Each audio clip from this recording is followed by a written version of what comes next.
Bien, veremos la unidad uno en relación a lo que es la estadística de los accidentes de trabajo y enfermedades profesionales, tanto en forma nacional como internacional.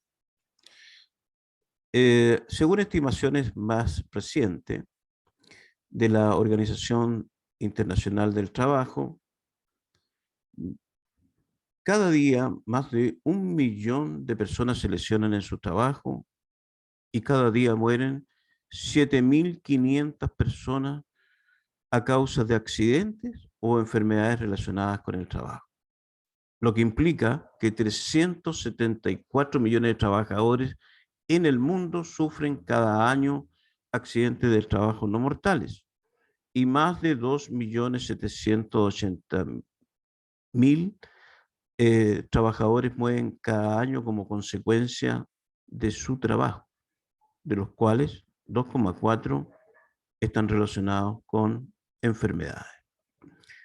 Los accidentes del trabajo implican un costo para los trabajadores, para las empresas y para la economía de los países.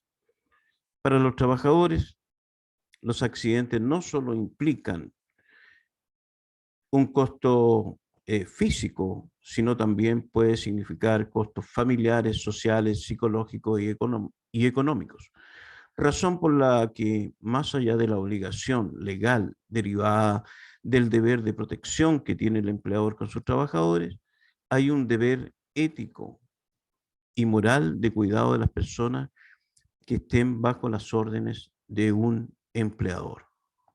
Además, los accidentes del trabajo y las enfermedades profesionales representan un costo económico que la OIT ha estimado en el 4% del Producto Interno Bruto mundial, y en algunos países puede llegar a aumentar hasta el 6%. ¿Y en Chile qué pasa? Si vemos la tasa de accidentabilidad, podríamos estar muy complacidos porque esta ha tenido una reducción a través de la historia. De inicio de la década del 60, de un 35% hasta llegar a un 2,2 el año 2020, lo que refleja claramente que ha habido una disminución de la accidentabilidad. Esta sí es una información del 2020 que está en desarrollo porque ha habido una disminución de la cantidad de trabajadores protegidos producto de la pandemia y también de cómo se han cambiado las condiciones de trabajo. Pero sobre esta tasa, el 2,2, que es la que tenemos, que se ve a la baja, el 2011 5,5, 2019 3, el año 2020 un 2,2, hay algunas actividades económicas que están sobre esta tasa, como lo es la agricultura y la pesca con un 3,7. Y hay otras que están bajo esto, como son las empresas de electricidad, gas y agua, y es la minería que tiene un 1% de accidentabilidad y que han tenido todos una variación positiva en relación en cuanto a disminución en estos últimos 10 años. Si vemos los números de días perdidos, aquí la situación cambia porque tenemos 21,4 días perdidos de promedio, producto de accidentes del trabajo.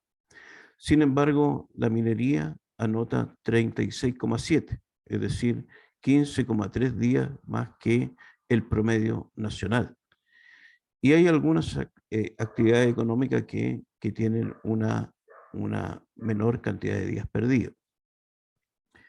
En cuanto a la tasa de mortalidad por accidentes del trabajo, esta información, toda esta es información de las tres modalidades más el ISL. La tasa de mortalidad es algo que ha ido bajando sistemáticamente en los últimos años.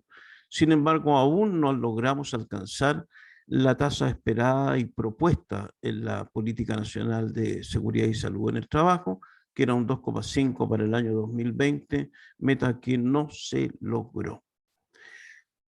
Si vemos esto, el 2,6 por cada 100.000 trabajadores que fallecen, hay información de algunas actividades económicas que están sobre esta tasa, como lo es la minería, con 10,4 muertos por cada 100.000 trabajadores. una tasa muy, muy, muy superior a la tasa promedio nacional. Esto, entonces, vemos cuáles son las causas de los accidentes que se producen en la minería, y para ello tenemos acá la estadística del Senagiomin para el año 2000 al año 2020. Y acá vemos que las personas fallecen por estos tipos de accidentes, golpeados por roca, caída de altura, y siendo las más significativas estas 5 primeras que representa el 32%, 16% y 15% de lo que son las muertes a nivel de la minería. Y aquí tenemos que preguntarnos, y seguramente la investigación del accidente a través de la metodología del árbol de causa no va a dar mucha respuesta a esta interrogante. ¿Por qué mueren personas en la actividad minera más que en otras actividades? Entonces, y acá vemos que si nos preguntamos si esto ocurre en la gran minería, en la pequeña minería, bueno, encontramos que del total de muertos, la gran minería aporta un 37%, la pequeña minería un 35%, la minería artesanal un 14% y la mediana minería un 10%. Ahora, ante la pregunta, eh, ¿son trabajadores propios, son de la empresa principal o mandante o son de la empresa contratista? Nos encontramos que la mayoría de los accidentes ocurren de los que mueren, son de empresas mandantes o principales, y en menor caso de trabajadores de empresas contratistas. Esta información estadística nos deja entonces una gran tarea y una gran consulta de cómo podemos reducir la mortalidad y llegar a acercarnos a lo menos a la tasa nacional.